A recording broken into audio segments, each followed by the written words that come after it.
Welcome, everyone, to Wrestling Memories, episode 14, quite appropriately named WrestleMania Memories. Of course, this week is WrestleMania. If you didn't know that, then get the fuck out of here. Get the puck out of here. No, I'm kidding. So, how's everyone doing tonight? I see out there, I see Trekipedia, of course, Alpha Excalibur, NG Fresh, and Chad. That's all I've seen so far. We got our producer, Foulmouth Bobbit, running around there. We also have, who is running the show tonight, we have Heather, Miss Tattooed Mistress. How are you doing this evening?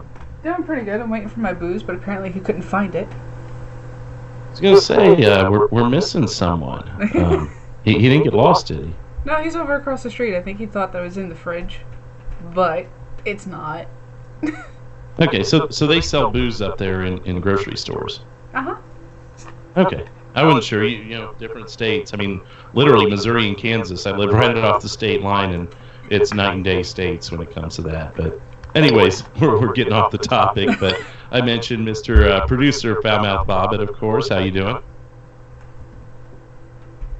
I got probed. You got probed. All right. Well, we'll send the cake stalker down there to give you a few tips on how to recover from your losses. I'll bake a cake for you, Mom.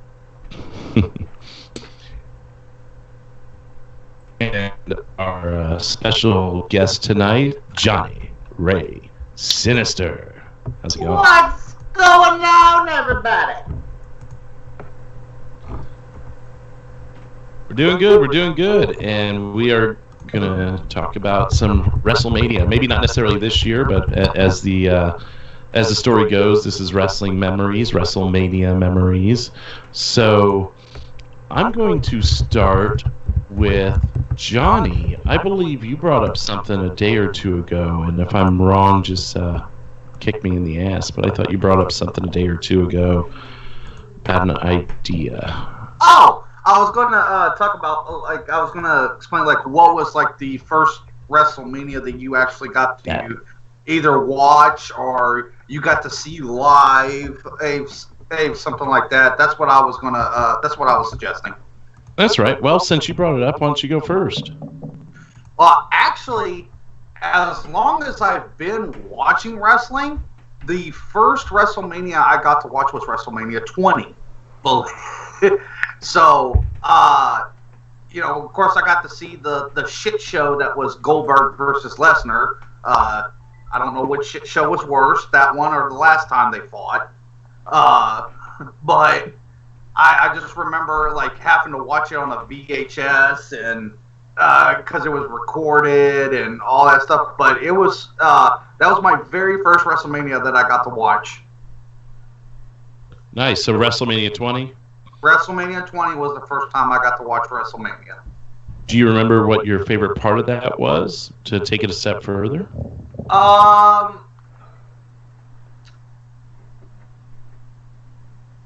honestly, is probably the crowd getting booing Lester and Goldberg out of the fucking building. I thought that shit was hilarious.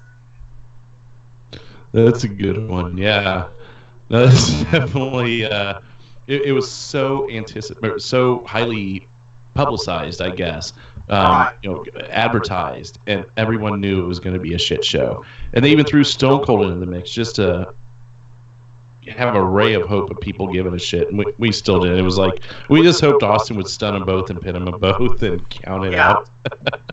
Pretty much.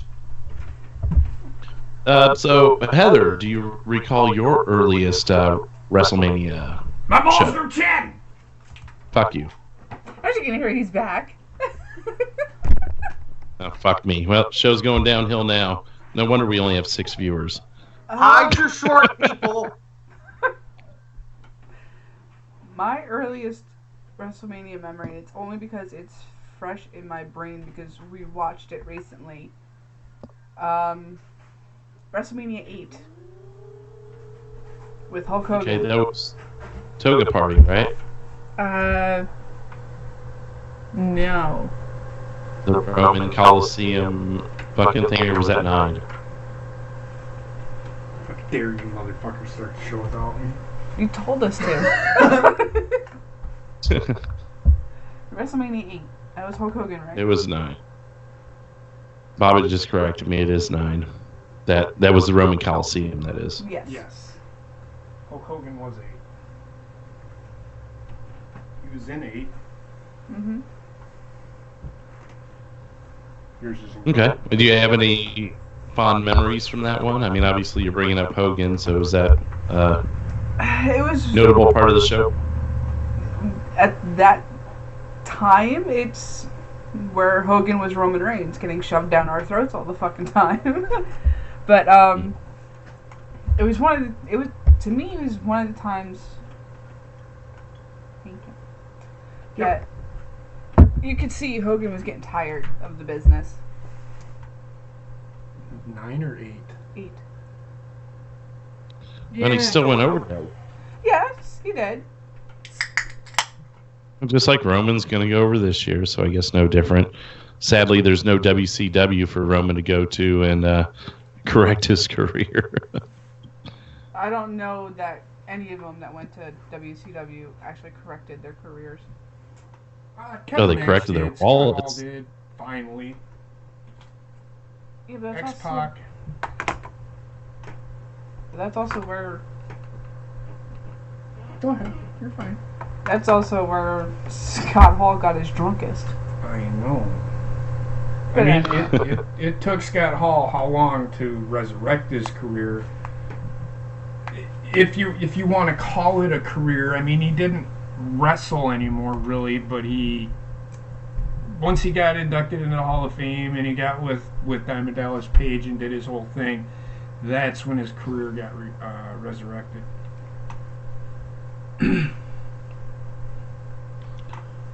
I mean, to get paid millions of dollars and be allowed to get drunk and do stupid shit, I mean, sign me up. Fuck it. I'll take a couple bumps and a couple licks. Right. So, JP, what's your earliest WrestleMania? The first WrestleMania you saw either live or within the time frame? WrestleMania 6. Okay. WrestleMania 6 was my actual first pay-per-view I ever watched. And you've actually been quite critical on that show. Yes, I hated it. I hated the last match. I did not care for it. Because of...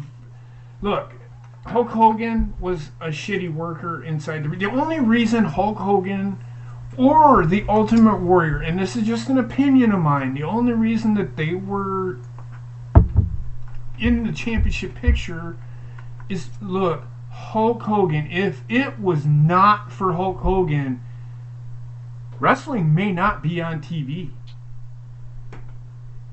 I mean, think about it. The Ultimate Warrior, he had charisma. He had the gorilla press, and yes, he could punch, but he couldn't do... I mean, I just didn't like his... As I got older, I just didn't care. Looking at it now, I don't care for his character. Does that make sense? For Hogan's or Warriors? Either one. Okay. Yeah, I mean, at the time, yeah, I liked Hogan's character, but I was a kid, you know. So I guess, and I liked Warrior even more. I was rooting for Warrior, which, by the way, WrestleMania 6 was my first, also. Not saying I didn't like the match when I was a kid, but as I got older, I sit there and watch it, and it was, yeah, they wrestled for 20 minutes, but it was 20 minutes of boredom.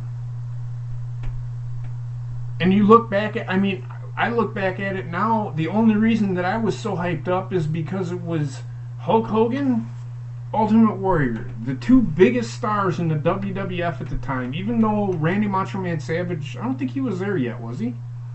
No, he was there. He just had his own thing going on. Let's see, 6 would have been 1990. So he would have been, he might have still been heel at the time, actually, with the Macho King thing. No, because I'm not that 100%. was, no, because that was WrestleMania 7. He won the King of the Ring after that. Because King of the Ring was in June. Okay. Well, he definitely had something. Obviously, he had something else going on since it was Warrior and Hogan. But he was there. He had been there since '86 and ran all the way to '93. And the only interruptions were due to injury. Right, and I you got to remember, I'm so old that I forgot what I did 15 minutes ago. But I had to ask her where the fucking damn Not Your Father's is. In the beer aisle. Well, yeah, I know that, but I couldn't find it. But I have seen, thank you, Bobbit, that is much appreciated. I've seen WrestleMania 1, 2, I've seen them all. It's just having to go back and watch them. Like, I watched WrestleMania 7. That match between, and I know I'm jumping what I was saying, but that match between Macho Man Randy Savage and Lex Luger was good. It told a story.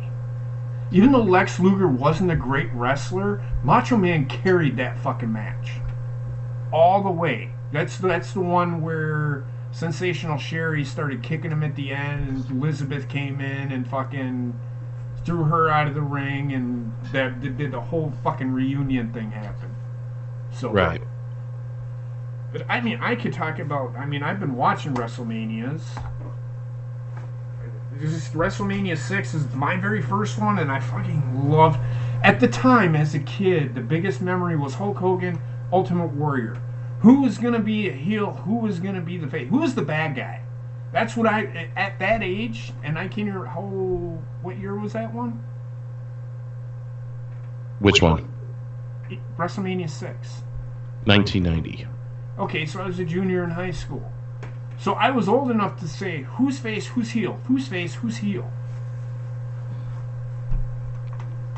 So we had this talk a couple months ago, actually, and you said one of the biggest things that really hurt it for you, kind of like you're getting at now, is the fact that they were both faces. Yep. So how do you feel about AJ Nakamura now that it's been a couple months since we've had this discussion? You know, I think one of them is a heel. And they're just playing it that they're both kind of tweeners, to be honest with you. Because they're both fucking with each other, and I mean, if they could, the only way it face to me would work is with what they are doing, what AJ and I think I did mention this. I think that's the only way that AJ and Shinsuke would work is if they both act heelish, but yet still be faces. And they're both doing it. Because it worked for them at Wrestle Kingdom 10. Even though AJ was actually they were both heels. Because both factions are heelish. Chaos and Bullet Club, they're heels. They're heel factions. You're looking like I'm reading the chat. so No, TSS, go look again, because I just watched it the other day. I know it was fucking Luger, because Luger put him in a gorilla fucking torture rack. That wasn't WrestleMania, that was WCW. And actually, I have to make a correction. I'm sorry, I'm a dumbass. What? Whoever was in that match with him, he carried that match. See what I mean? I forgot already, and I just watched it the other fucking day. But it's WrestleMania 7 was when fucking... There you go. You see, it was Warrior. It was Warrior. See? I don't fuck it. I don't care. Who cares? Anyway, you know where I'm going with that. Whole fucking story. WrestleMania 7, because that's the one with Hogan and Slaughter. When Slaughter was fucking heel and fighting for the Iraqi flag. Right around the time of the fucking invasion of Kuwait. Because that's the way they work their heels and faces. I'll let Johnny make his correction. I've got one more thing to say to this before we go on to Bobbitt. Johnny. Actually, I was wrong. It wasn't WrestleMania 20. It was WrestleMania 17, the Stone Cold heel turn. Yes. I remember where I was for that one. That was my very first WrestleMania because I couldn't remember when that actually happened, but I do remember watching it. And I just looked it up and I was like, oh shit, okay, that was the first one. My question to you, JP, was, so whether it be Styles or Nakamura, put both of them into your mind right now. Whoever wins this Sunday, on the following Tuesday, are they coming out as a heel or a face? I honestly think they'll be. Them two will be so over that I don't think it matters. But I don't think AJ's going to stay on SmackDown. He's going to go to Monday Night Raw. He could take the title. That'll be next week. He's going to get his rematch. He'll probably do that at the next pay-per-view. Okay. And then that could, with the shake-up and everything, that could leave it to where, which has happened before, where for 2 or 3 weeks both titles are on the same show, and it builds the controversy up to what would happen if both of them were on this show and yank me, whatever. Yeah. Which I think it would be funny to see them both on one show. I mean, it'd be totally burn the other show to the ground, but I think it'd be funny to see that for a little longer than just the overrun of the shake-up, basically. Yeah. But, Mr. Bobbitt, what was your first WrestleMania? The one I was excited for, I never got to watch. Well, I watched it later on the network. I think it was 14. That was Austin and Michaels with Mike Tyson as whatever the fuck he was. That was really big to me because I'm a huge Stone Cold fan. Like, I remember that being excited for it, and another one I was really excited for was 24. I remember as soon as that came out on DVD, I bought that shit day one. Cena won his title. Well, yeah, but that wasn't the only reason why I love that show, though. But why? Who won the Money in the Bank? Oh yeah, Money in the Bank was fucking lit. But the one I remember watching live, it was funny. I watched it on one of those free streams, and it fucked up my computer right afterwards. It was an old desktop I had. Was WrestleMania 30. That was your scapegoat for not blaming it on the porn. Come on. Well, yeah, but I was so pissed The Undertaker lost. Like, dude, oh my god, I wish I could bring up those old tweets. I was livid. Well, if you ever dig back far enough to find him, I'm sure we'd all love to see him just retweet him back out. Oh dear God, I don't know if I want to go through all that hell. Yeah. So do we have any? Go ahead. Go ahead, Drew. I'm sorry. No, I was going to say, JP, you had a topic you'd like to bring to the table tonight. Yeah, these fucking battle royals. These first evers. Anybody that thinks that this women's battle royal is the first ever women's battle royal or the inaugural battle royal, wake up. WrestleMania 25, Santino Marella, or Santino Marella, better known. won the first Battle Royal at WrestleMania. Women's Battle Royal. So don't give me no fucking garbage that... Don't give me no garbage that this is the first Battle Royal. Because it's not. So I've got a little bit of a devil's advocate to play here, which I'm so well known for. Could it be considered inaugural? And I made this analogy earlier on Twitter with you. Is you look at, say, a city. Say your city has a festival. They do a festival one year. Never done one before, and they're like, yeah, fuck it, we'll do a festival. Bring in some clowns and some tents and shit, some rides.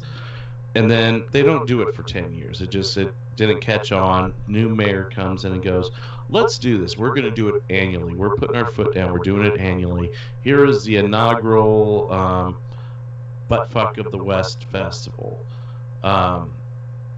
Would that not be an inaugural? What was the first festival called? It could have been anything. It could have just been the Wisconsin Festival. That would be an inaugural because they didn't call it Buttfuck of the West. But you don't call it fucking Battle Royal and then fucking 9 years later say this is the inaugural Women's Battle Royal. It's bullshit because they had one at WrestleMania 25. It's not your apples and oranges, Drew. You're comparing apples and oranges. I think had they left the name Fabulous Moolah Battle Royal with the name, then you could call it inaugural because it was not called the Moolah Battle Royal 10 years ago. That I agree with. But when you call it a Women's Battle Royal, it's not inaugural. You've had one. Stop calling it an inaugural Battle Royal. And I'm not talking about fucking WWE. I'm talking about these fans, these casual fans out there that think that they've only been watching wrestling. They've only been watching wrestling for 4 or 5 years since Roman Reigns and all them guys got there. Are these the Becky Lynch fans? No. I don't think so. But he agreed with me. That kid agreed with me. He said, "Stop. I agree with you." The one kid that was always saying Becky Lynch this, Becky Lynch that. He agrees. It's not an inaugural. It's an annual. Now it's going to be an annual thing, but it's not an inaugural. You can't call it an inaugural or a first ever. You can't call it a first ever, period. Yeah, you couldn't even do that if it was the Moolah. It's happened. Yeah, the first ever Fabulous Moolah, yes. They kind of fucked themselves when they didn't give it a name. What do you got for us, Johnny? Well, I was just going to kind of make a point that maybe almost kind of playing devil's advocate as well. The way I think of it is it's kind of like with what happened with the Money in the Bank.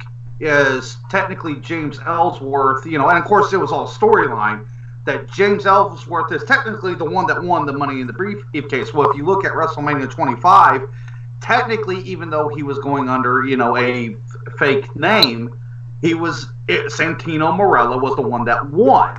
So, I think and I'm looking at it from WWE standpoint as well, is that they're doing it and they're calling it inaugural because if they bring up the fact that they've done one before, well, guess what? A woman didn't win the first one. It was a guy that won the first one. So I could see, I agree with JP that no, it's not the first one, but I understand the logic behind calling it inaugural because let's face it, a lot of the audience is not going to remember the fact that Santino Marella won the first one. I guess inaugural is the wrong word I should be using. The first ever is what they said. They didn't say inaugural. They did say first ever. So it's like, no, this is not a first ever. It can't be a first ever because it's already happened. Women have already had a battle royal. No matter what you name it, they've already had a battle royal. That being said, the first ever Fabulous Moolah Battle Royal, I understand that. I'm not going to argue that.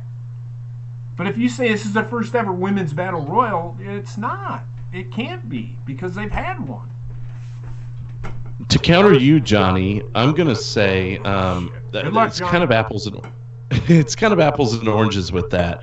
Because with Santino winning 10 years ago, it's not like they came out the next Tuesday night or I guess Friday night at that time and said, "Oh, it was a guy who won it. We're going to redo this tonight." Right. They accepted it for what it was and moved on. In the case of the Money in the Bank, they didn't. They stripped him of it, or stripped Carmella. Actually, it was Carmella who was considered for that brief time. They stripped her of it and said, "We're redoing this." But they didn't call it the inaugural, that second match. They called it the second match. And if you look in the record books, she won the first 2 matches. Right. I was just more of what somebody, an argument that could represent it. And the fact is that the fact is, if they did mention about one before, then you would have to bring up the fact that it wasn't a woman that won the first one. Right. So you want to see something really cool? A little off topic, but want to see something cool? Sure. Hey, Ruby, can you go in the garage and get Daddy a Coke? Thank you. I think the reason why WWE does some of the things that they do with these first evers, like having the fucking men win the first ever for the Money in the Bank, and Reigns said it, the first ever and the first Battle Royal, is for trivia purposes. Sometimes it's trivia.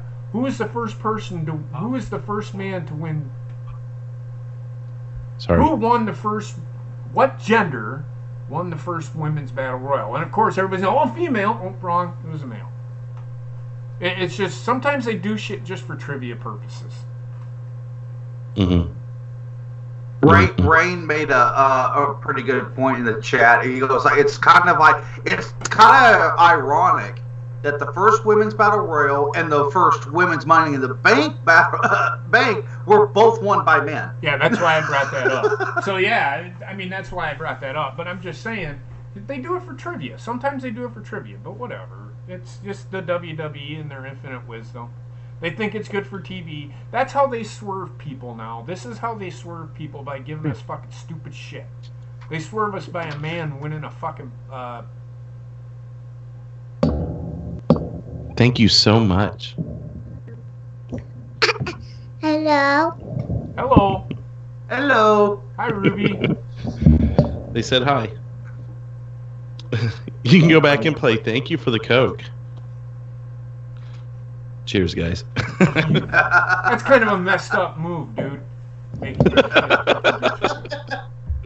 Who hasn't asked their kid to get them a beer? Come on. Not me. I get my own. My brother does it to his daughters. He's like, "Get me a beer." I'm like, "Get it yourself." Hey, kiddo, can you go get me a Coke so I can get shit-faced? So back 15 years ago when your kid was Ruby's age, 15, 20 years ago when your kid was Ruby's age, you were streaming live on YouTube, you just got up and grabbed your own? 15 years ago, YouTube wasn't a thing, man. Exactly. Next topic. If I was watching TV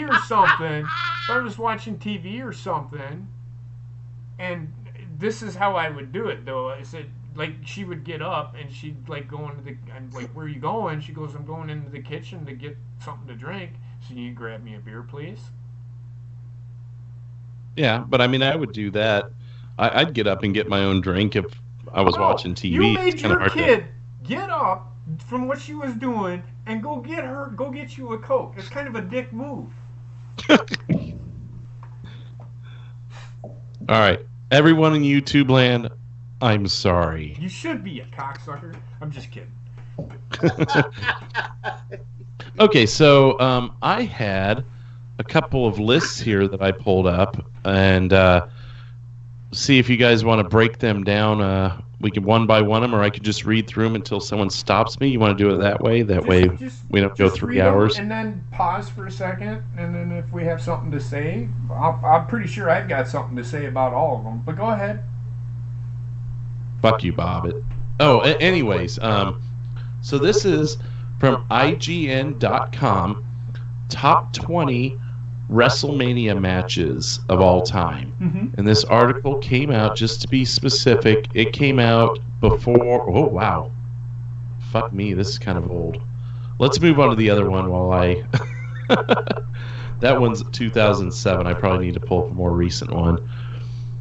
So I'm going to actually move on. This is 2015. So this is after WrestleMania 31, or leading into WrestleMania 31, rather. So this will be a little more up to date. I should have checked these dates. I'm sorry. Top 20 WrestleMania moments of all time. This is from Bleacher Report, but it might make it easier for us to argue with it. So this will be fun. Go ahead. Number 20, Edge's Burning Desire, WrestleMania 22, the Flaming Table with Mick Foley in the hardcore match. Okay. That was a good match. I love that match. Yeah, a good match. Anything Edge fucking did was almost gold, which is why he's in the Hall of Fame. I mean, not everything he did, but almost everything he did inside that ring after he got his big push was gold. They finally realized that this guy could do work in the ring, could do work on the mic, could do work, period. And with Mick Foley, I mean, come on. That's his kind of match, but it was great. I loved it. Well, you think about how many people would take that spot. You know, going through a flaming table. I mean, that's why, I think Mick Foley was as great as he was, is because, I mean, he'd do shit that nobody wanted to do. The story of that match was the table that was on fire. If you had to choose between Mick or Edge, who's going through that table? Yeah, it's definitely going to be Foley. Who went through the table? Edge. Oh, that's right. That's why. They both went through it. He speared Foley through it. At one point, but Edge lost the match. That's how he lost the match. Edge did not win that match, I don't think.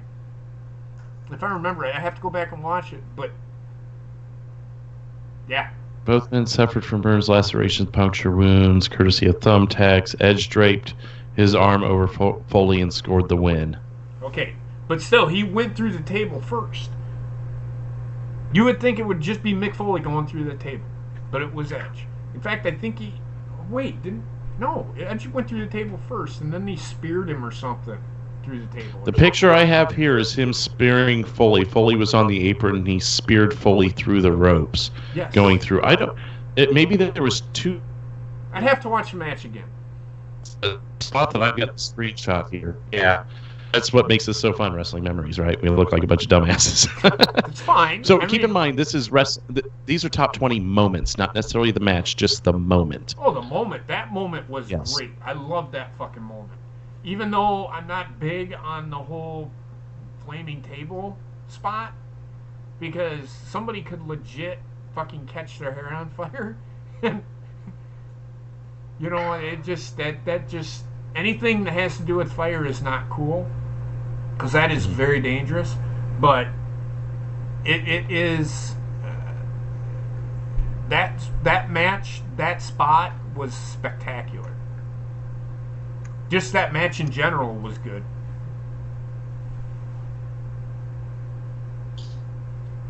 Yep. Sorry about that. I was answering something in the chat since Bobbitt wasn't taking it seriously enough.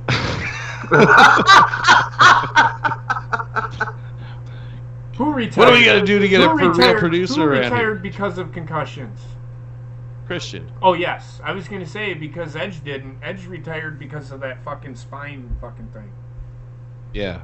No, there's no Daniel Bryan miracle with Edge. He's fucking done.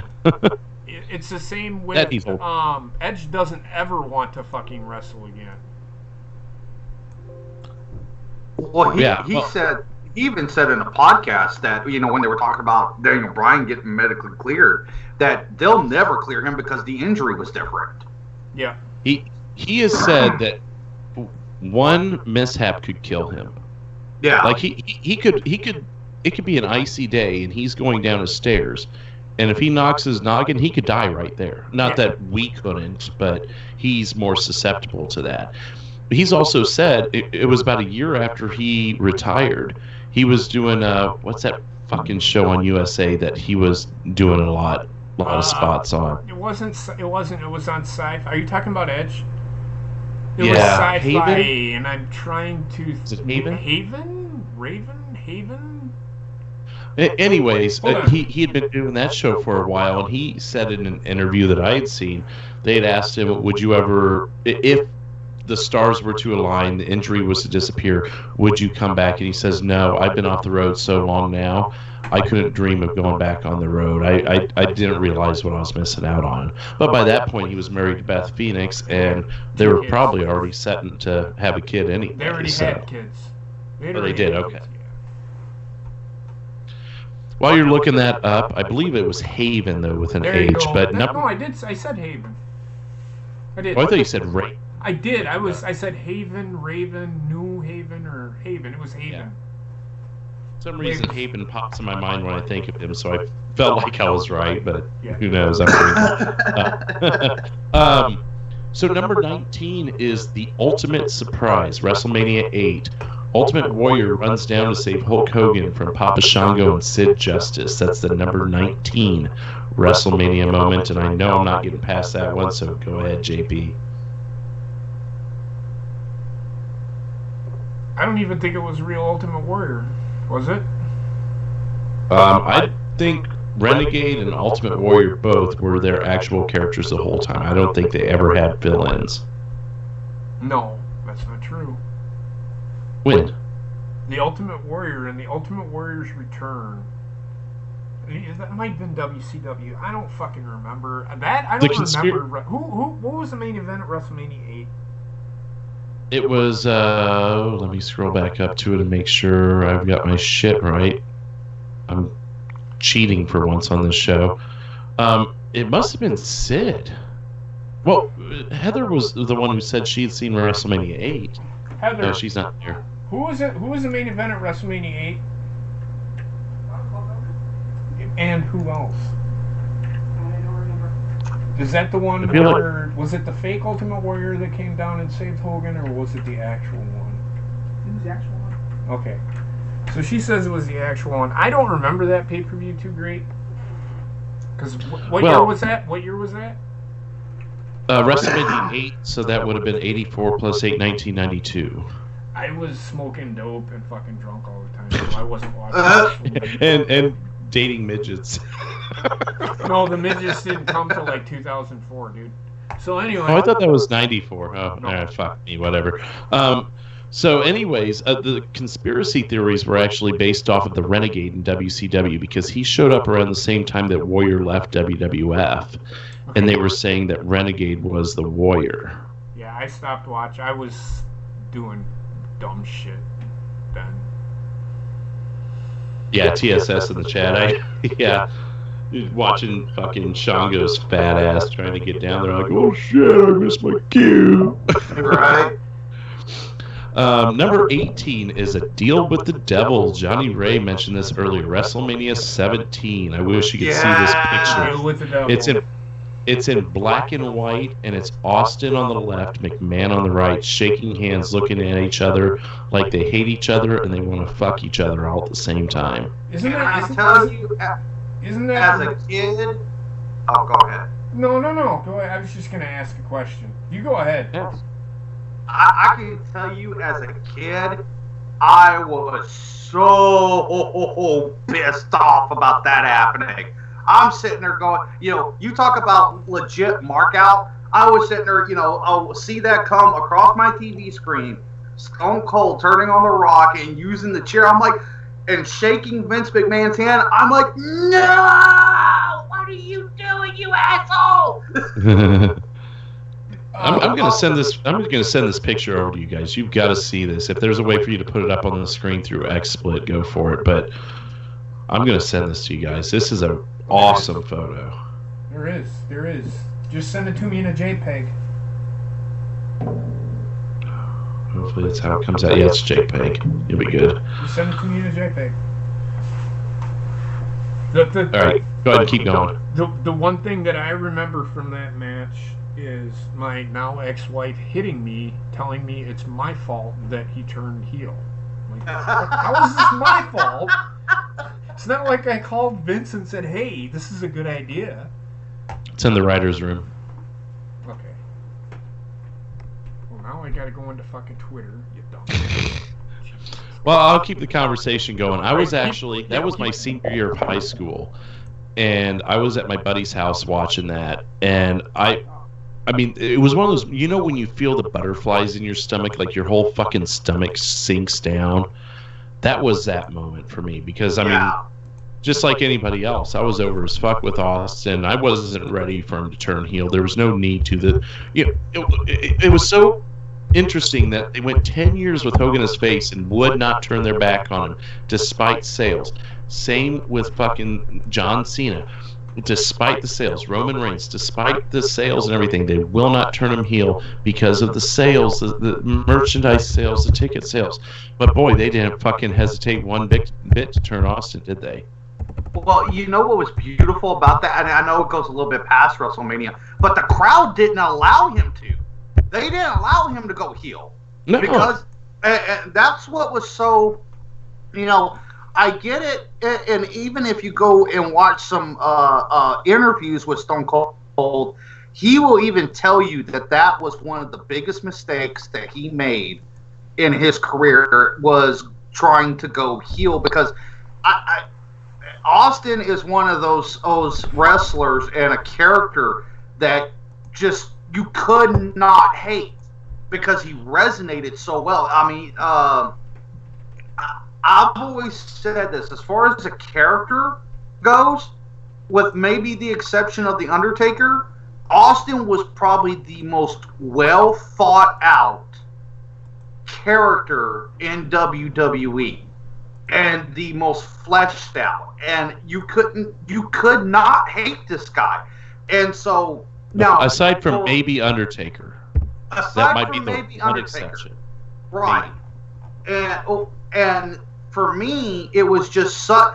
I believe what makes that moment so memorable, in fact, I'm surprised it's as low as it is on the list, is the fact of the shock value that it was. I mean, that's almost right up there with Undertaker losing at WrestleMania, in my opinion. And I mean, I was almost just as shocked. Mm-hmm. I lost my. Oh no! Here's what I was going to say. So you look at Hogan, Austin, Cena, Reigns. Would it be fair to say those are the four in the last 30 years that have been given the top spot without a doubt in the company? Drew, I could agree. You see? Are you showing it? Yep, there it is.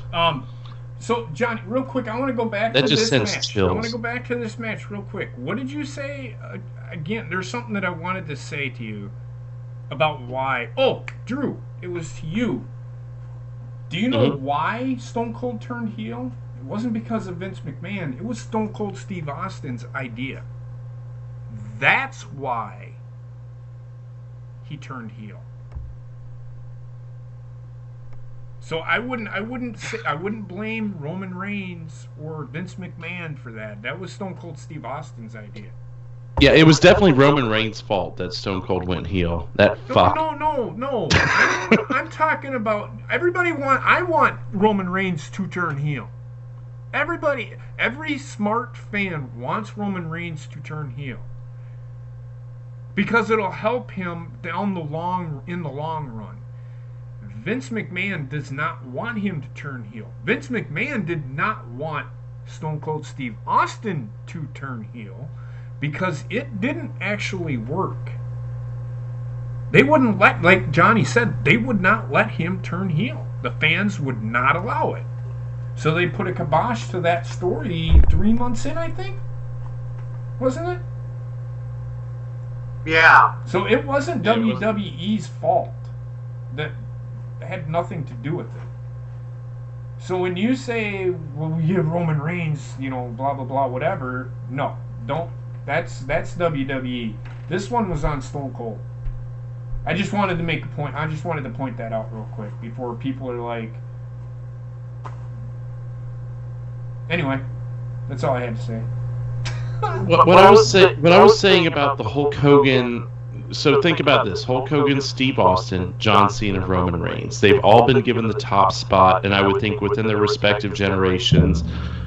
And I'm excluding the mid '90s with Bret Hart, Shawn Michaels. Just those four. We can agree they've all been given the top spot in the company at one point, right? Yeah.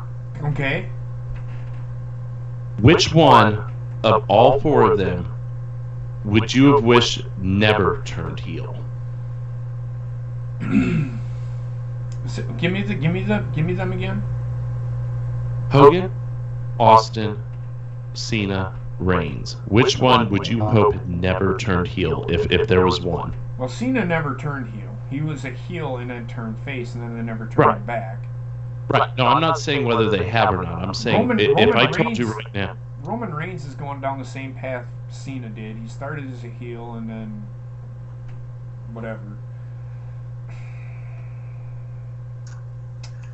I don't know, because they all started out as heels. Stone Cold actually worked as a heel, but by the time that the whole boss beating up your boss thing, if they would have not done that, I don't think Stone Cold turning heel would have been as big a deal as it was. So I mean, Stone Cold's the answer. Any other answer is you're a knucklehead. Right. You can't say Hulk Hogan because he was the vitamins and fucking getting your 8 hours of fucking sleep guy. John Cena is the good wholesome PG guy, and Roman Reigns, they just won't turn him heel because they don't want to, because Vince McMahon's idea of the top guy is being a face.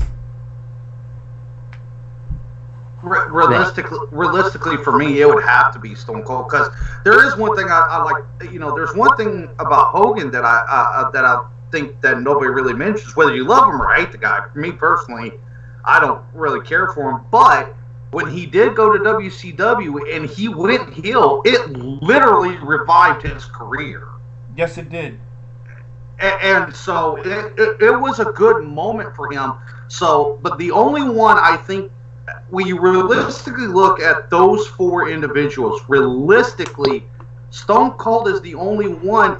It would never make sense for him to be a heel again. Never would. Sit down, honey. I got it. Well, you don't need to do it. You're not my slave. what the fuck? What the hell did I miss? I don't know. I don't know what's going on.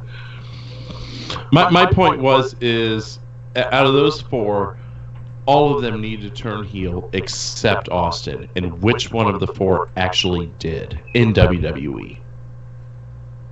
It's like fucking bass backwards. The only time I felt over with the fucking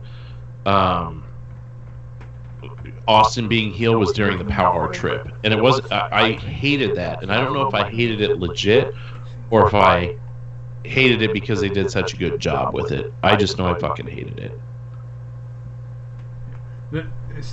TSS, the thing about Cena's character is, why turn him heel? He's going to be retiring in a couple of years anyway. Oh, Drew sent it to me, and he was just pointing out, it's a pretty cool picture. We're going over the top moments. You can get rid of it.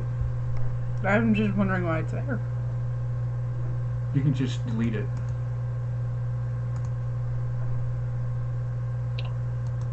Moving on. We're good. All right, so I think we spent a lot of time on that one position. So, number 17, Goodbye Shawn, WrestleMania 26. Undertaker defeats Shawn, and that's at number 17. How? You know what I was? You want to know what I was like? I was like, it's about time. Yeah, but the moment itself stands I'm out. just being a dick. Oh, yeah. It should be higher, in my opinion. Shouldn't be 17. That should be like a top 5, in my opinion. But we'll see where you got we'll see what's top 5, and if you've got where's Roman Reigns on here before we go any fucking further? I don't know. It's scrolling and scrolling and scrolling. So, this should be so much higher. And just because I wish he would have landed even worse. Sorry, God, and the pygmies in New Guinea. But number 16. All I have to say is Shooting Star Crash. WrestleMania 19. Lesnar fucking landing head first on Angle's rib cage. That's one of the top 20 moments. Yeah, number 16. Kind of fucking probably because these people where... on Bleacher Report want to see Brock die too. Right. I want to know where in the fuck Roman Reigns is on this, and this is no offense to Roman Reigns fans. I bet you he's in the top 5 somewhere. You want to bet me? Oh, I hope not. If anything, that was probably, as far as WrestleMania goes, that was probably one of the most scariest botches I've seen. How about because that was a nasty hit. How about forgetful moments? That's a forgetful moment because that. I mean, it wasn't really relevant, but I mean, I don't understand why it's a memorable moment, but I can definitely remember that he almost really messed himself up doing that. In reference to the chat, I'd like to say, Johnny, bring me her broomstick on a silver platter, and then roll it up your ass, in and out, really softly. Thank you.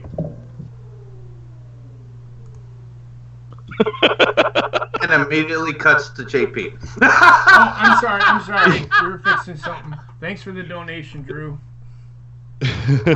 Can you please read it out? It's coming. Okay. We just redid it. Oh, there it goes. Thanks for the donation. I don't know why that's blocked out. This shouldn't be blocked out. That's bullshit. I'll fix that. We'll fix that. I don't think you can. I think that's Streamlabs. Oh, Streamlabs might be, but they don't do that on Joe's. I don't know why. It's fine. Whatever. We'll just. Do you recognize anyone in that picture? Who's that? I don't know. Yes. Okay. Yes, it's the Undertaker. No, please don't mess with that. No, the number 15 is the end of an era. Undertaker, Triple H, and Shawn Michaels embrace at the top of the stage at WrestleMania 28. I can't believe that's that low. I was just gonna say, who the hell put this together? Somebody in their teens? I have a lot to say about this match. Now you guys know why I sighed when I said BleacherReport.com. Yeah. And why there was going to be some controversy, because they always fuck up these lists. Yeah. How this is not. Okay, realistically, and stop me at any moment because I could go on a tangent on this one. Stop. I'm just kidding, man. Go ahead. This, in my opinion, this is where the Undertaker's career, if Undertaker was going to retire and the streak wasn't going to end, even though we know how Undertaker is, but if they were going to keep that streak alive, this one match, is where it should have ended. Yes. Because this is where it should have ended. This match, even though I will say this, it wasn't as good as the 2 matches previous with Shawn Michaels, but the emotion behind it, you could not sit there and not have a lot of feels for that match. I'm going to disagree with you on. I thought that was one of the best matches that the Undertaker. Not one of the best. It was better than any of the Shawn Michaels matches. The story. I'm all about stories being told inside the ring. Yes, I'm all about promos too. Don't get me wrong, people. But the story being told inside that cell was who's going to win. I for sure thought The Undertaker was going to retire after that. I for sure thought, just the way that match was going, I'm like, this is the last match. It's called an end of an era match. Because I know Triple H still wrestles, but did he not, like, kind of semi-retire after that? Did he kind of just not wrestle for a couple of years? If I remember correctly. Because I know Shawn Michaels quit. Shit.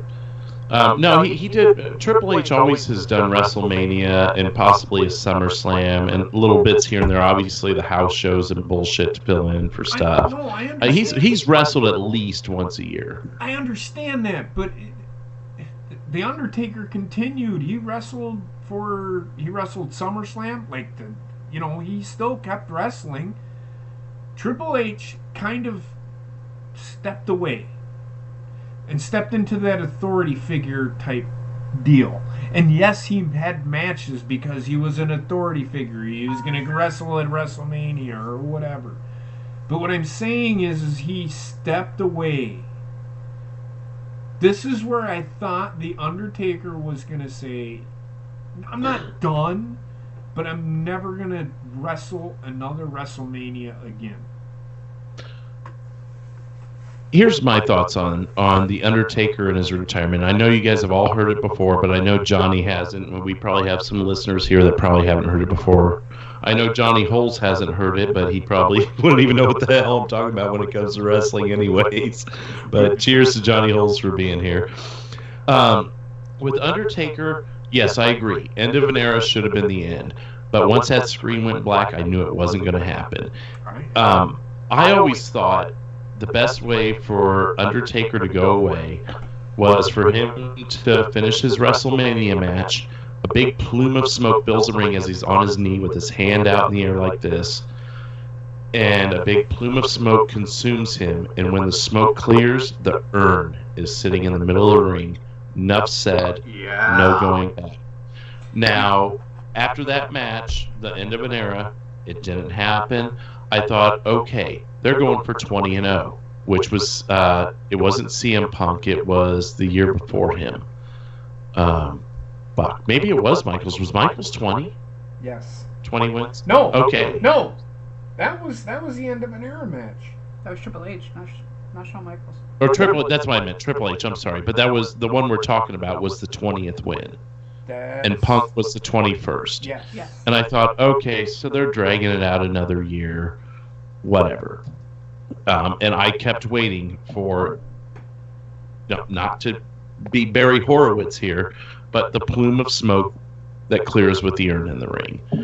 And it never fucking happened. And then, of course, we know Lesnar and everything. And I've told you guys before, if they were going to end the fucking streak, which they should have never done, but if they were going to end it at that time, rewind yourself 5-6 years, but at that time, it should have been Roman Reigns.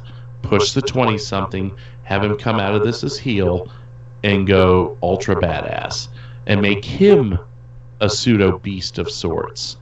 Not to some 37-year-old who's going to work 3 times a year. But I've been on that soapbox so many times, I'm not going to stay on it.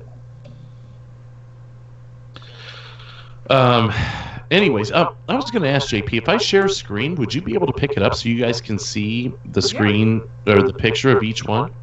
Yeah, because I think you should be able to. Your Skype window. Yeah. Let me do that. That way you can see the picture of each. That way I don't have to keep sending them to you, because these are really good pictures, at least. I'll give him that. Yeah, you keep sending them to him, and he keeps ignoring his phone, so. Yeah. So, can you guys see that? Oh, yeah. Mm-hmm.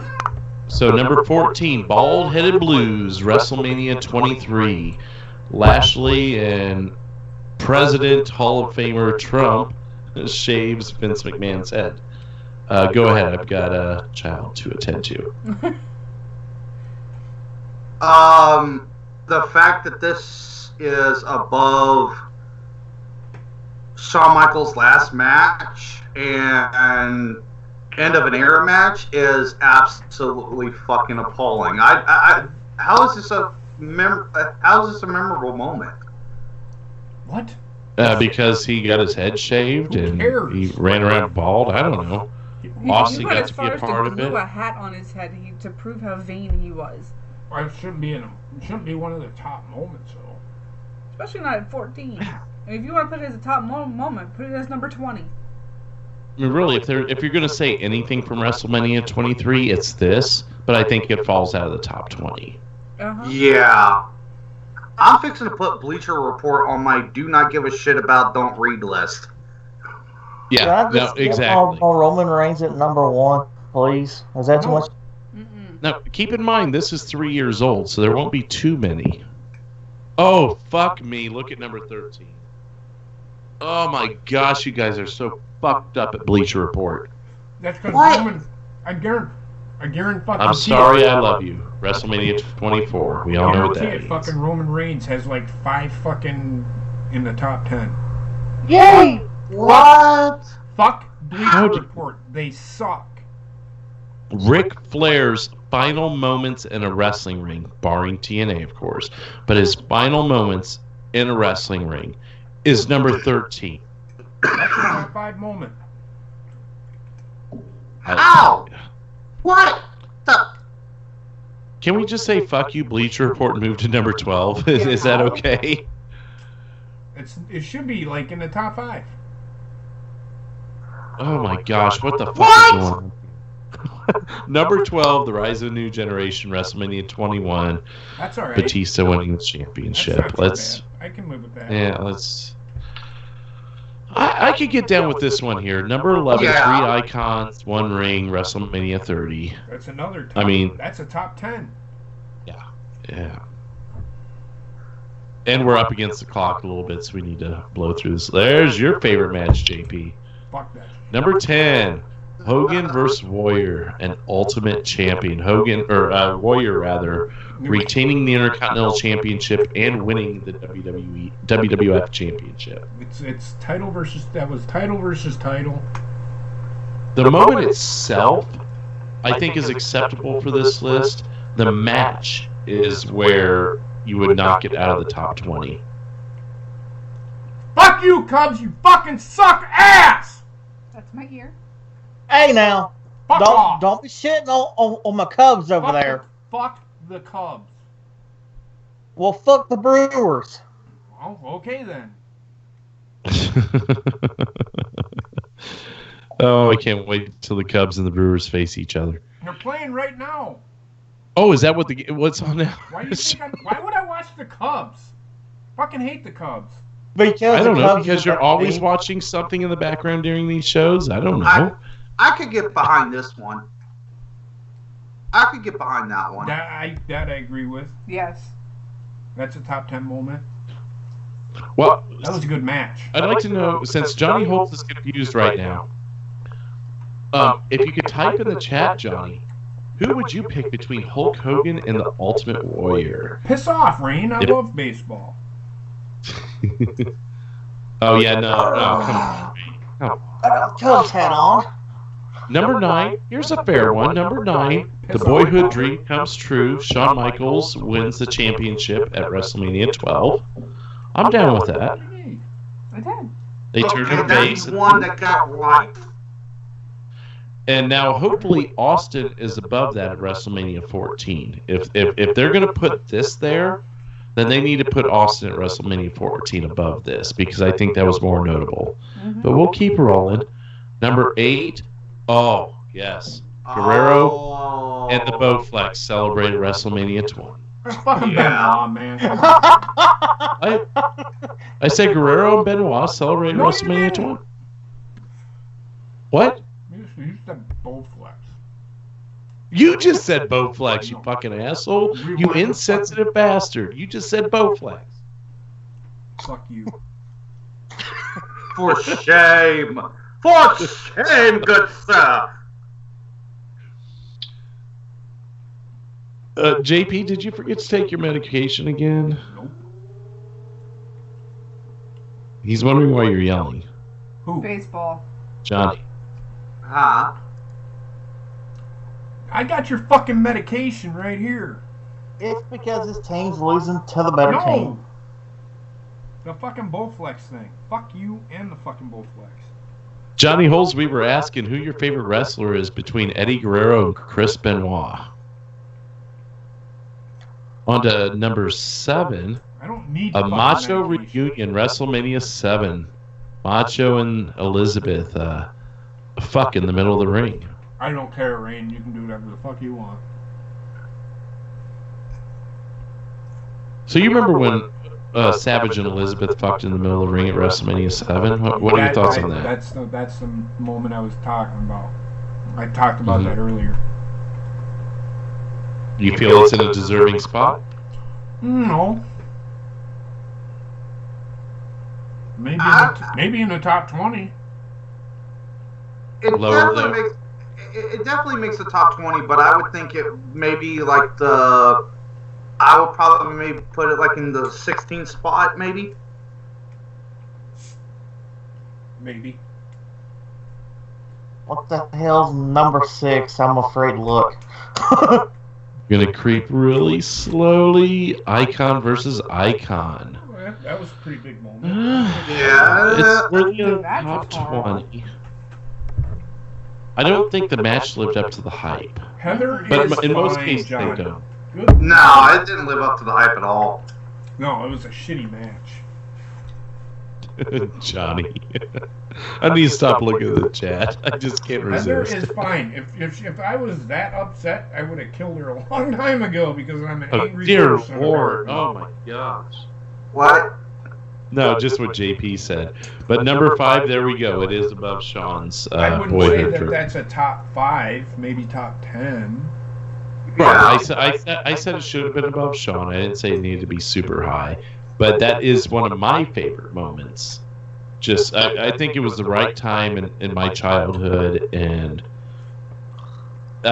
all the stars aligned for that to be a big moment for me. It got a bunch of people that lost wrestling involved in it again. Yeah. Yeah. The dark era ended. The dark era lasted about 4 or 5 years. And this is what really brought it in. They call it the new generation era, let's be honest. It was the dark era. Right. So on to number 4, and we have the birth of a spectacle, the first WrestleMania. And we have Mr. T grabbing Roddy Piper's That's nutsack. Piper. And Hogan is celebrating the fact that Roddy Piper is getting a reach around from Mr. T. Right? I tell you, fool, you better let me grab your balls. Well, you haven't seen me in a violent streak yet, Johnny. You just wait.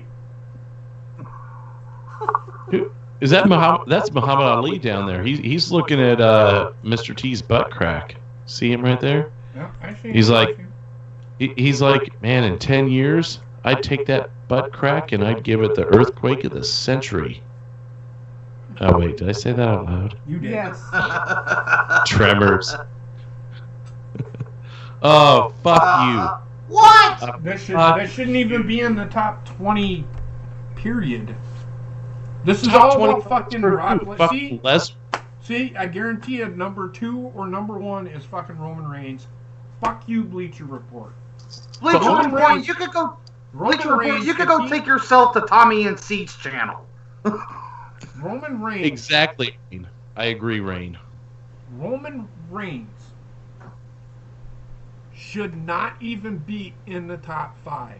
And I'll tell you why. Give me a top 5 moment that motherfucker has done. Please, somebody. His 30-day suspension.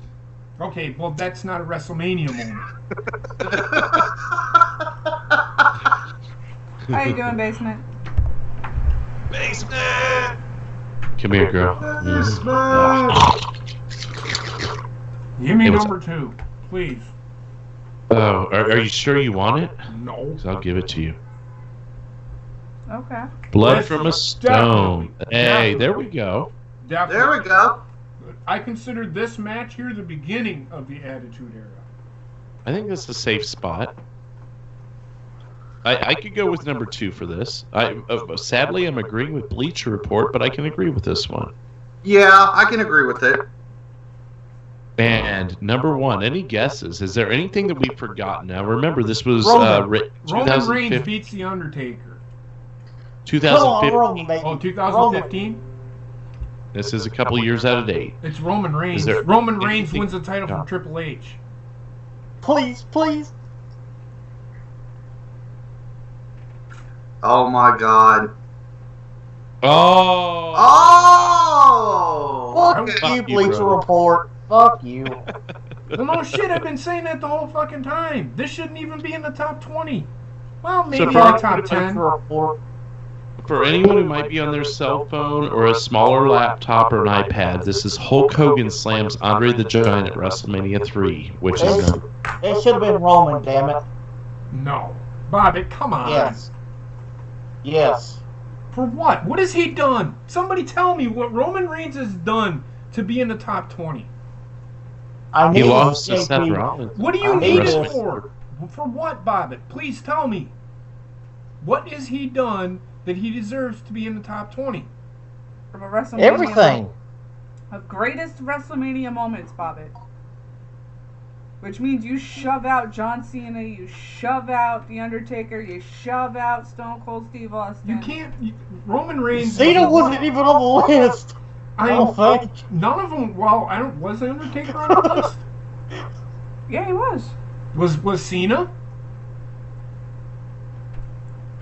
Cena should have been if he wasn't. I didn't see Cena in any of those. What I about the didn't ladder see that match? either. I'm not shoving out anybody. They are. What about the ladder match between the ladder match we're looking at? What about that one? Was that in there? Because they're on. Well, fucking that was- That's a That was top Bleacher 5. Report. This is something different. Oh, What moment in that match would make it top 20? Remember, we were talking moments. What I'm getting ready to go to, what you're seeing a little snippet of, are matches. The entire match. yeah. Roman hasn't had any moments. No, I mean, I'm throwing up air quotes if you can't see it on the stream. Retiring The Undertaker last year might be a moment if he successfully did it. But he did. But he did. Any smart person wouldn't put that in anywhere near any rank. So since we're up against the clock, we need to burn through this top 10 WrestleMania matches, unless Heather's going to give us the go-ahead to run over, but I'd really hate to do that. Yeah, I don't care. So let's I'm here just- anyway. Let's try and burn through these, and we'll try and get Heather on at a reasonable time tonight. So number 10 is, and these are top 10 matches, and this is from pastemagazine.com, which probably just as bad as Bleacher Report, but this is just, we're building conversation here. So number 10 is Money in the Bank, WrestleMania 21. Is that the first one? Yeah, it's number 10. The idea was first pitched by Jericho, blah, blah. Edge, Chris Jericho, Christian, Kane, Benoit, Shelton Benjamin. Which, so it was the first one. It was because Edge is the only one out of those that have won one. So yeah, it was the first one. I think for the innovativeness of it, and for the fact that it's still a match today, hell, it's got its own fucking pay-per-view name, which, Yeah. you know, we've agreed that it needs to go back to WrestleMania. But the concept of Money in the Bank is something that I think most everyone can get behind.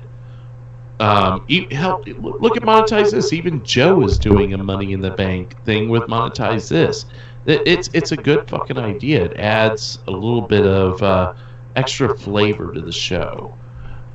So I honestly think, barring the next 9, I think this should even be a little bit higher for its inception and its innovativeness. Go ahead. No, Yeah. you're good. You're good, man. All right. I must have said everything everyone else is going to say, so... Number 9. Here you go again, Johnny. The Rock Yeah. versus Stone Cold, WrestleMania 17. There goes the first of about 22 chair shots. I could, for it to be on the list, I can agree with it being on the list. Definitely. This is what really got me into wrestling. Wrestling, even because I had Stone stepped Cold away from. sorry, Stone Cold turning heel got you into wrestling? Well, what got me back, because I've watched wrestling before then, but I kind of stepped away, but this is what brought me back, because I was like, what the hell are they doing? So a train wreck brought you back in. Because I'll be honest, and this is not a troll job on JP, because I know it's going to be automatically thought as such. But the last time I fell out of wrestling and got back in, do you know what brought me back in? The Chris Benoit murders. Oh. That's not a publicity troll job. of that I made can me understand it. I can understand why. I've been a consistent watcher. I mean, up until July of last year when we cut the cord, and I've been following via YouTube, whether it be the Cold Bone Show or Joe Cronin or however I can get the information. Okay, Fabe, of course. Shout out to Connor.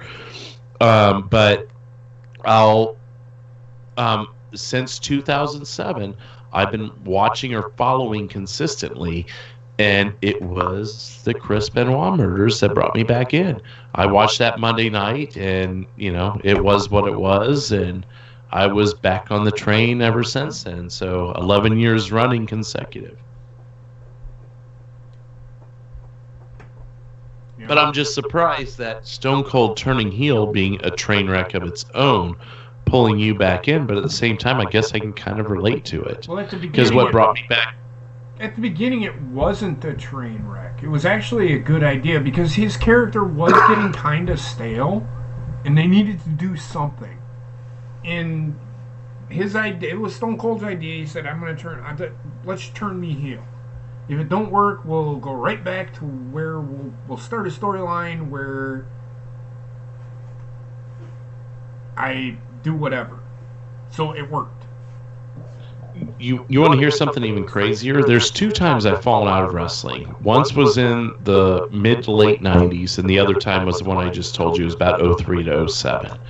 The first time I fell out, I moved from Illinois to Kansas City, and a bunch of different things going on there. Didn't have cable for a while, so for very understandable reasons. But when we got cable back, I didn't jump back in right away. Right. Do you know what brought me back in 1999? Sable? No, I was actually in my bedroom playing video games, and my dad burst in the door and said, "Come out here, the local news is on. Owen Hart just died at Kemper, right down the street from my house." And so, oddly enough, the 2 times I fell out of wrestling, both times, it was an unexpected death that brought me back in. Believe it or not, I mean, maybe I'm just some sick motherfucker. I don't know, but the interest pulls back in. Jokes you tell. Sometimes that's the way it is. If that's the case, can Roman Reigns jump off? No, never mind. You what, mate? No. You what? Don't make me kill you, Drew. I had to do it. I think Fox is going to have the Fox thing with WWE. Let me hit this real quick with Rain. I think Fox is going to put WWE on their network, and they're going to be on Fox. Raw's going to be on Fox. That would be awesome. And then SmackDown's going to be on Fox Sports 1. I think that's a great idea. I mean, I hate to designate SmackDown as the B show. It's clearly going to make them the B show. But I like the idea of WWE having a consistent show weekly on network on network television. For the first time ever, the closest they ever got was Saturday Night's Main Event in the late 80s, early 90s. I think you might be mistaken by that. Monday is the worst night on Fox. Nobody watches Fox on Mondays. They will now. Are you At sure? least 3 million people will. Are you sure? You'll have guaranteed 2 to 3 million people watching Fox because you've got the 2 to 3 million nerds. I think Fox Sports 1 has a lot more fans than you think, because guess what's on there? It's fucking football, baseball. I mean, NASCAR. They play. Yes. I'm telling you, Fox Sports 1 is going to be where you're going to get most of your views. You reach more televisions being on Fox proper. I understand Every television that, is Fox Drew, but you're proper. missing my point. A bunch of people have cable. A lot of people have cable TV because it's cheaper to have cable than it is to have the fucking box to fucking watch TV anymore. So fucking people are, I'm telling you, Fox Sports 1 is a channel that if you have cable, everybody has Fox Sports 1. So I don't think it's going to be that big of a difference. I really don't.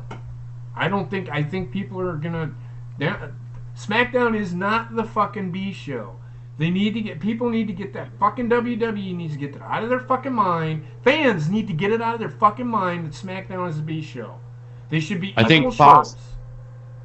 If what you're saying is true, that Fox is going to take Raw and Fox Sports 1 is going to take SmackDown, I don't think that's WWE's decision, because if WWE had the choice, every fucking thing would be on Fox. Well, of course it would. Fox Sports 1 gets SmackDown because Fox said this show's not good enough to be on Fox proper. Or there's something on Tuesday nights on Fox that trumps whatever's happening on SmackDown, which I don't know what that is. I don't either. I don't watch Fox. The only time I watch Fox is when football game is on. There's nothing on Fox that I care to watch. Or UFC running I a don't watch shows. UFC, man. I hate UFC. I mean, now I don't watch shit on Fox unless I'm in the garage. That's the only channel, the only television that gets Fox now. Hi, Tara. Thanks to my neighbor. My language is offensive. You'll be all right, Joni. I promise. Hey, shit, is Sir Cardinal in here? What's up, Cardinal? I missed that. Haven't been looking at the chat. Let's go back to our list. We're really knocking on the door of Heather's show, so let me go back to the last 8 things here. Number 8 is Dudley Boys, Hardy Boys, Edge and Christian, WrestleMania 17. That is TLC Very first 2. one. No, 2. Very first 2 one. was the better one, if you ask me. Yeah. Did you hear what I said? I said it was the very first TLC match. Yes. But it's TLC 2. Why are you saying it's the first? On fucking pay-per-view, isn't it? The first one was WrestleMania 16, was it not? Or someone correct me here, but I believe the first one was on pay-per-view as well. It's not what I And got. Johnny, I'm sorry. It's Tuesday's a long way away, bro. I could have Oh, sworn my to God that they I don't said. know. I could have sworn to God that they said the very first TLC match was this one. I'll have to go back and watch a fucking documentary again. Well, why would they call it TLC 2 if it's the first one? To fuck with our minds? I don't fucking know. Maybe it's a typo. It was Edge and Christian and the Hardy Boys at No Mercy 1999. Well, this one.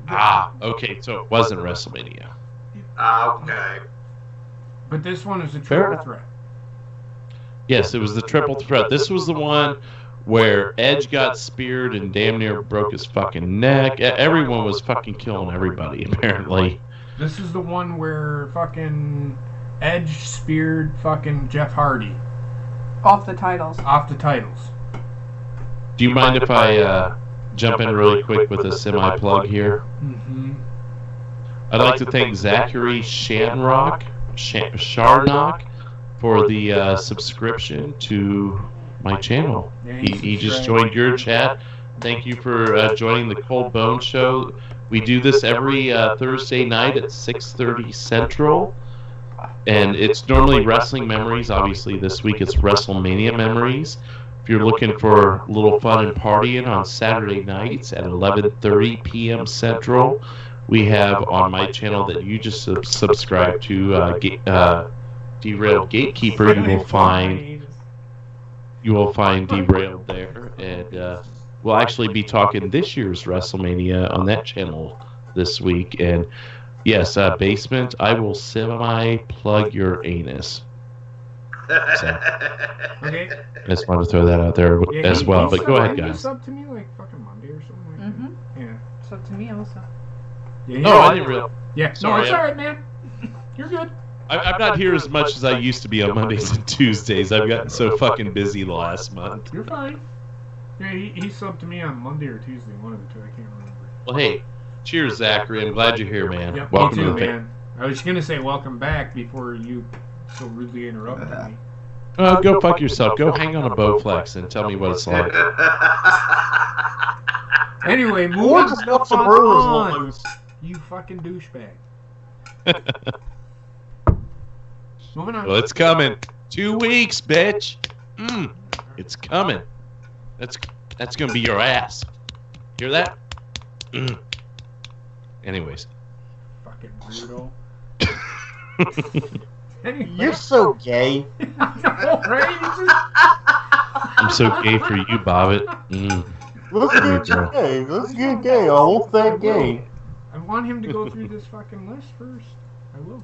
All right, number 7.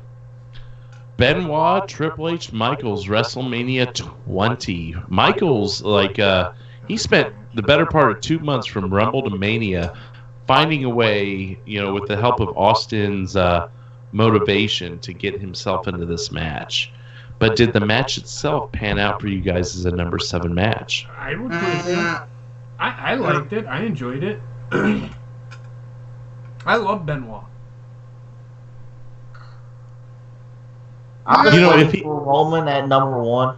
Can we shut up Benoit, about fucking Roman Reigns? If Benoit would have thrown Shawn Michaels over the top rope, but somehow got his neck caught under the top rope and got it twisted with the middle. Never mind. Flex. Anyways, number 6 is Macho Man Randy Savage versus Ricky Steamboat WrestleMania 3. This one should be higher. Yes. Yeah, This it is like should be higher. Number 1 or 2 for me. This was a flawless 9.9. Then it's not match. a flawless match, you knucklehead.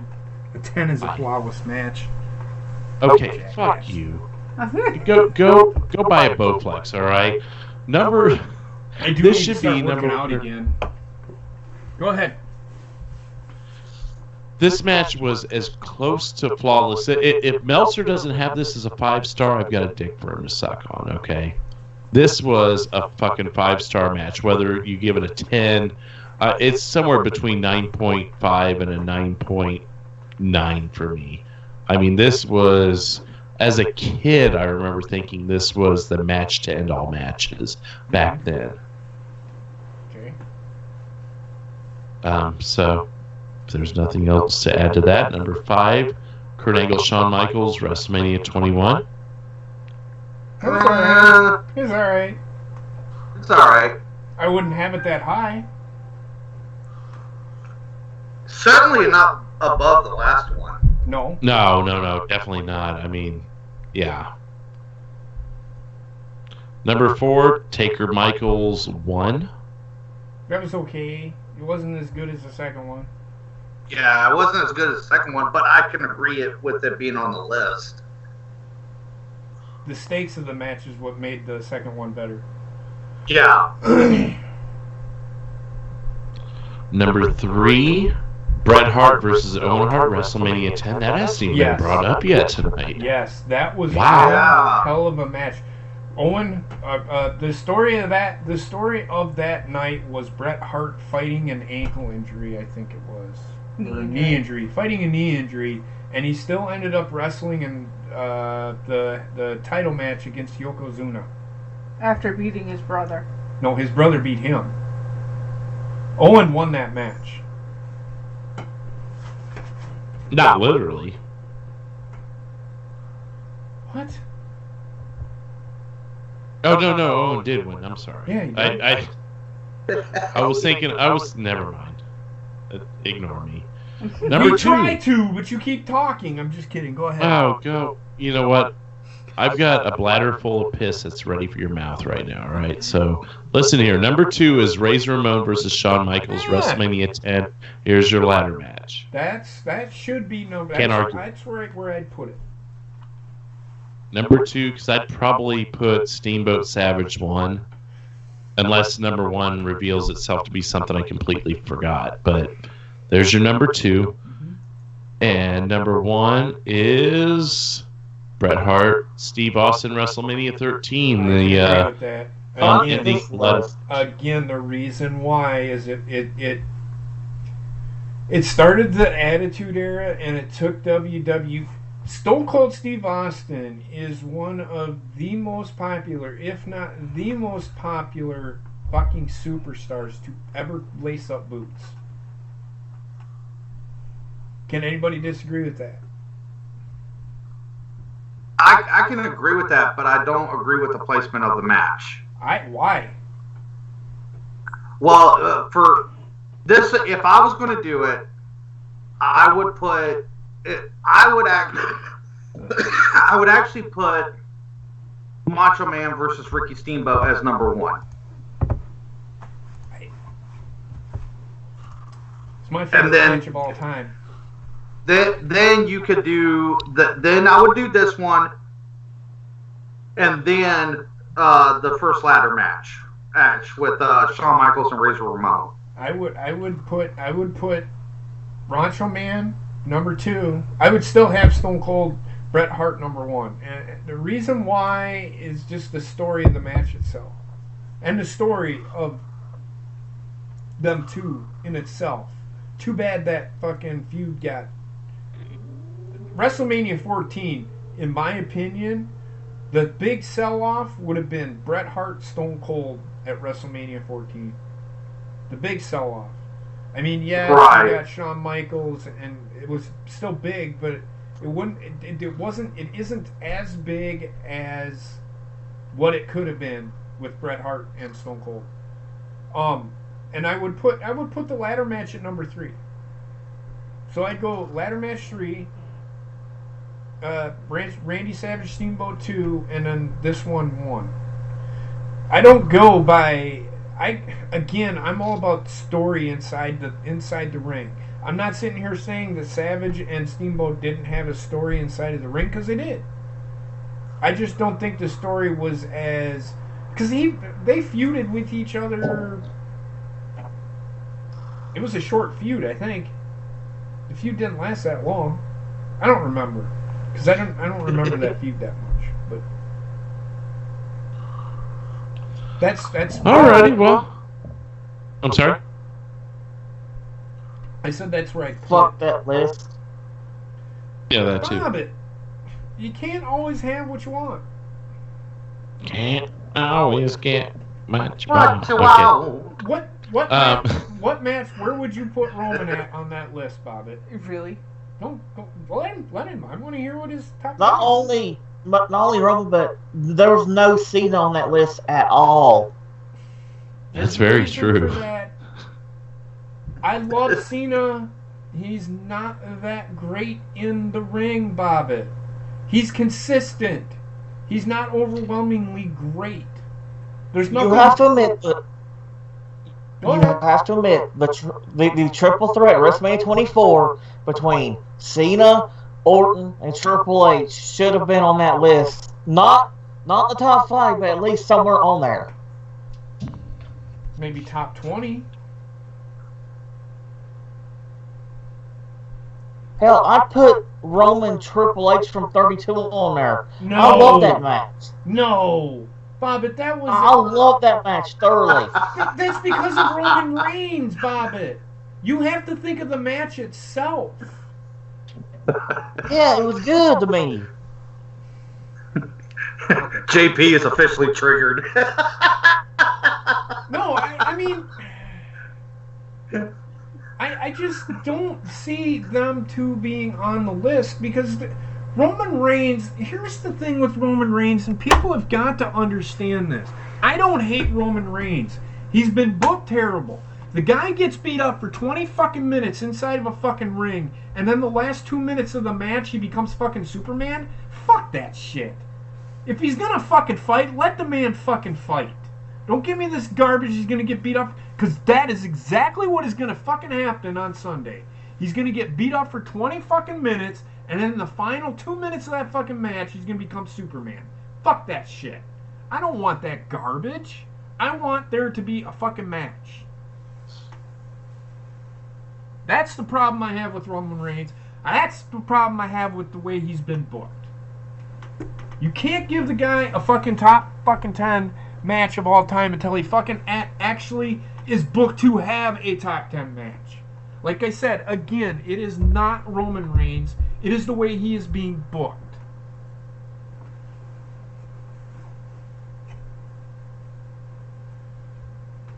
I agree. Roman Reigns could definitely be a top star if he was booked properly. And I would say with 80% certainty that he would have to be a heel to be booked. Well, especially now. Now there's no looking back. He has to be a heel to have that quality character to be over. If this was 5 years ago when Brock ended the streak, if it was Roman instead of him, there might have been a way to tweak it to where he could have been a face. But you're past that now. He has to go heel for it to be successful with the smart crowd. I mean, to be honest, which is a good majority of us. And I think if they did it the right way, they could even get the casuals in on it. Okay, so Basement asked, after this year, where do you think Shinsuke AJ will be at?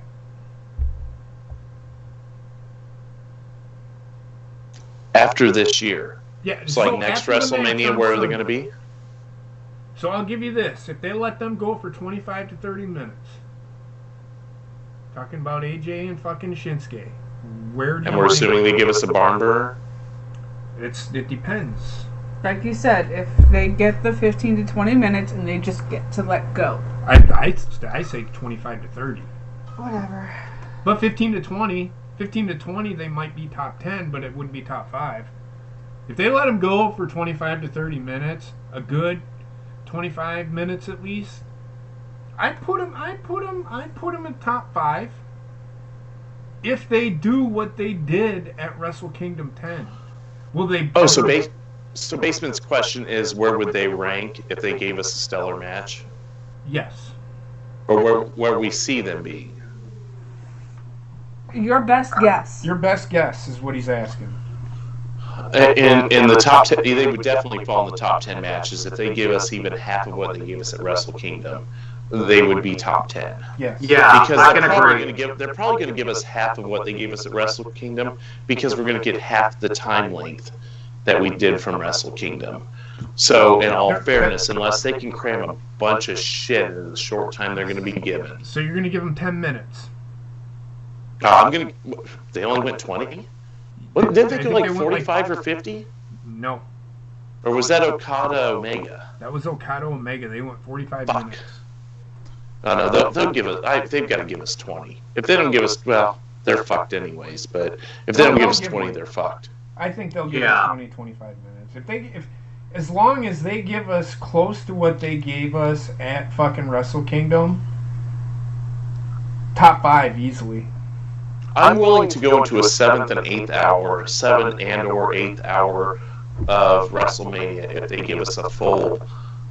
Because you know they're capable of it, to give us a 40, 45-minute match out of those guys, like we would expect from them out of New Japan. I would take that extra 30 minutes or whatever they give us to give us a full, long, balls-to-the-wall match. If you see what Basement just wrote in the chat, that's what I'm hoping they do next year. I don't see it because I had to go water the grass and I'm still out here. He said next year I want to see babyface Bryan versus heel Roman Reigns. God can only wish, or God we can only wish. You're gonna get it, Dolphin. When? You won't get it at WrestleMania. That's not a WrestleMania type match. Fucking Miz cannot give you a Everybody's sitting here telling me, and I'm gonna talk about this on Saturday. Everybody's telling me that the Miz can give a great match. When? Please tell me fucking when this guy can give me a good match. Last time he gave me a good match was fucking 10 years ago. Here's my question to you. When is Miz giving you a bad match, though? He's not. It's always in between. You think he's going to give a show-stealing match? I know he's No. Okay. No. Okay. You asked when is he going to give a good match. I asked when has he given a bad one. Oh my God! Why do you? In other words, he's in between. He never gives a bad or a good match. He never has. That's my point. He's consistent. He's like fucking half the fucking roster. They give you a consistent match, but they don't give you that barn burner. He's like the handyman down the street that comes over and fixes the light socket in your house. He can't fucking rebuild your house, but he can fix a light socket. He can paint a wall. That's the Miz. There's only one thing that I on the Roman Reigns thing. I'm not as confident of him going in heel would fix his problem at this point. I don't think him going heel would work at all. Not anymore. He should have done it a while ago. It might if they did like I agree with you, Drew. If they did it right, it could work. But I do not know because the goal if they want to get somebody over traditionally has been to turn them heel and then slowly progress them back to a babyface role. I don't know if that would work at this point. I really don't. No, I agree with you. I'm sick and tired of people fucking correcting me. He's not going to get... And it took The Rock to make it even what it was. I don't think you're going to get... You're not going to get the main event out of The Miz. Especially, he's not getting any younger either. Was he 35, 36? Something like that. So yeah, somewhere around there. Add another year to that because it's going to be a year from now. Do you really think... I mean, granted, we've had 40-somethings in the main event plenty of times. Right. I don't see him in the main event. He's going to be mid-card the rest of his career. If he gets another push, I hope he does well with it. I would love to see him drag us into a main event and build some sort of main event caliber something out of him. But, man, that finisher alone. Yeah. I mean, the finisher alone. How do you... I mean, you can counter it, kind of. But... I could now with the Miz and Daniel Bryan, I could see a counter with that. What are you guys talking about? It's the worst fucking name for a finisher. Right. What's the worst name for a finisher? What A skull crushing finale. You can't even call it the SCF. SCF. It's the SCF. What the fuck is that? Right. I thought that the first time they named it. I'm like, how are we going to shorten this, Cole? Because Cole was the first one to say it. But Daniel Bryan could reverse that, kind of, on the way down, turn it into a yes lock or something. But I don't know. Yeah, I don't know. We could beat the dead horse all night long. Yep, we could. But we try and end at 7:30, which we never do. So we've technically ran over 45 minutes and 15 minutes into Heather's show, which I feel really bad about. I'm sorry, Heather. But any last thoughts on WrestleMania Memories, excluding this year? Thoughts on WrestleMania Memories? Anything you'd like to add? Anyone on the call? Even throw it in the chat if there's something you guys want to throw out there. One last thought. Go ahead, Johnny Ray.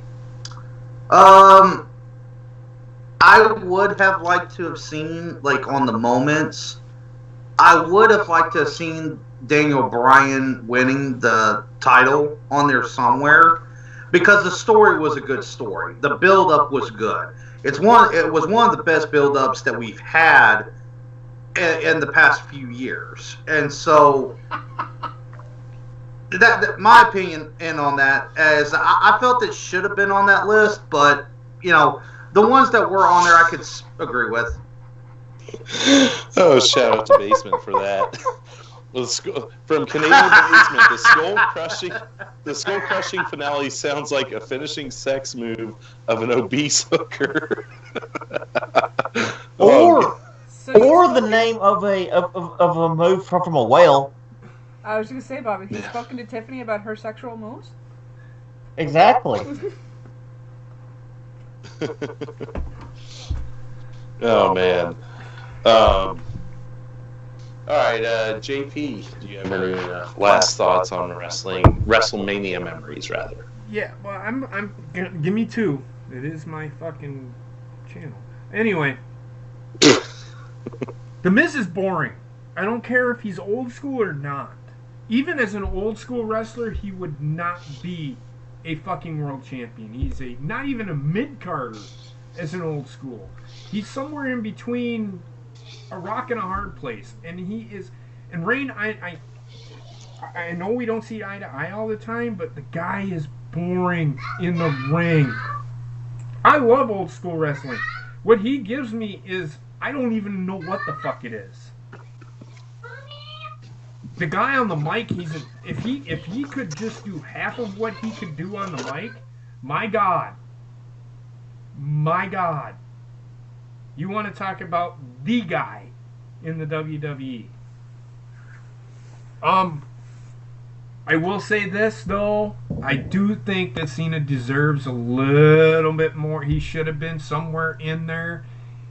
Maybe 10 somewhere. The match, the first time he won the world title, that was a big moment in WWE's history. I didn't want to say it was WrestleMania 22.